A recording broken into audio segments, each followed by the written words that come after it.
The kidnappers of Colonel William Higgins say that they hanged him this morning. The president returns to Washington, searching for a way to respond. From ABC, this is World News Tonight with Peter Jennings. It is a grisly power game which is being played out in the Middle East. The men who kidnapped Colonel William Higgins say they hanged him today, a claim which has the president meeting with his National Security Council at the White House this evening in an effort to figure out what, if anything, the U.S. can do. The men who say they hanged Colonel Higgins as a lesson for the U.S. and Israel don't have many powerful weapons at their disposal, but they do have the power to impale millions of us on powerful images, which cause shock and outrage and frustration. The Organization of the Oppressed on Earth released a videotape from which these pictures are taken. The colonel's kidnappers say that Higgins, 44 years old, a hostage in Lebanon since February 1988, was killed because the Israelis refused to return a Muslim spiritual leader, Sheikh Abdul Karim Ubaid, who the Israelis kidnapped on Friday. In a communique dropped off at Western news organizations in Beirut today, Higgins' kidnappers said, "We reiterate our stand that the Sheikh must be freed because what will happen next will be worse." The videotape which the colonel's kidnappers released is different from those pictures in only one respect. It shows that Colonel Higgins was swinging on his makeshift gallows when the tape was made. Our view of showing it is simply based on a gut reaction. No need for us to help demean Colonel Higgins by watching him swing. And there is this to consider. There's no absolute confirmation that this man is Colonel Higgins, though numerous people who know him have said they believe it is him. And there is no proof on the tape or otherwise that he died today, as his kidnappers insist, though that very much appears to be the basis on which President Bush is currently operating. Here's our White House correspondent, Britt Hume. Peter, at this hour, the president has a scheduled meeting with congressional leaders. In the past, that's been a tip-off that some military action or retaliation is either planned or already underway. But the best information we have tonight is that that's not the case this time, although the president did, as you mentioned earlier, rather dramatically break off a trip today to come back and deal with this issue. Grim and seemingly shaken as he returned to the White House this afternoon, the president said he still had no confirmation Higgins was dead. But his emphasis was nonetheless on indignation at the claimed execution. There is no way that I can properly express the outrage that I feel. And somehow there has got to be a return to decency and honor, even in matters of this nature. It is a most troubling and disturbing matter that has shocked the American people right to the core. That's all I have to say about it. The president knew of the videotape, but learned that it apparently did show Higgins just before Mr. Bush was to speak to the National Governors Association in Chicago. It was then, Aide said, that he decided to return to Washington.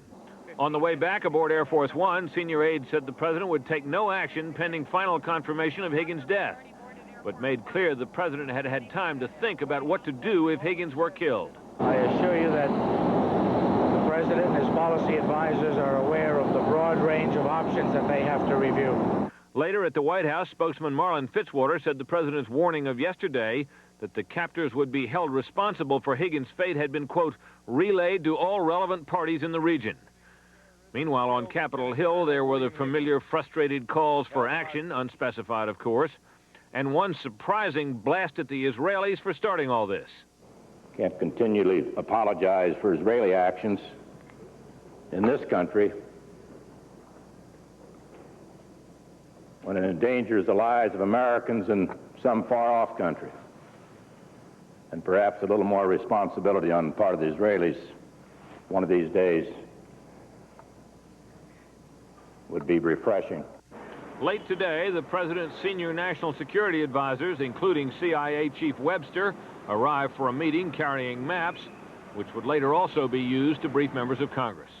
The president was expected to tell those members of Congress that there is no swift, sure, surgical way to strike back at the terrorists militarily. That may be so, but it will no doubt leave some wondering what the president meant when he warned the captors yesterday he would hold them responsible for Higgins' safety. Peter? Britt, Lebanon has been a quagmire for the United States and for the Israelis. Mr. Bush aware of that? I'm sure he is, Peter. He stood by for 8 years and watched Ronald Reagan try to deal with this problem. He seems resolute, he seems grim, he seems concerned, but I don't think that changes the facts on the ground in Lebanon, and it apparently does not change the difficulty of trying to strike back militarily or in any way forcefully in a situation of this kind. You're thanks, Britt, very much. And, of course, adding to the pressure on the president, the lives of 2 other hostages are now being threatened. A group calling itself the Revolutionary Justice Organization says it will kill the American hostage Joseph Sicipio tomorrow morning unless the Israelis release Sheikh Obeid. And that threat includes some of the same language used in the threat to kill Colonel Higgins, and it adds that Sicipio's death would be clearly watched on television screens worldwide. And then a caller claiming to represent Colonel Higgins' kidnappers made a similar threat to execute Terry Waite, the Anglican church envoy who went to Lebanon in an effort to negotiate the release of other hostages. Waite himself has been a hostage since January of 1987. There is simply no way to tell what these threats amount to.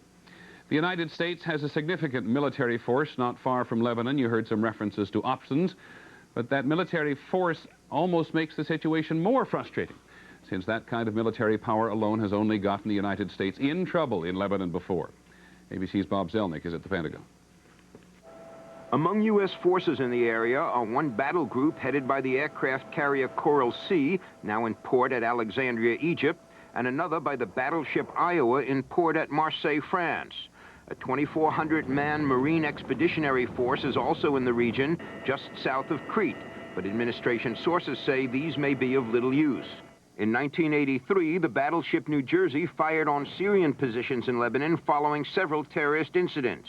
But few targets were hit, the damage to surrounding neighborhoods was heavy, and the action infuriated many Lebanese. These assets really give you nothing. You're put in a position of trying to shoot to kill mosquitoes with shotguns.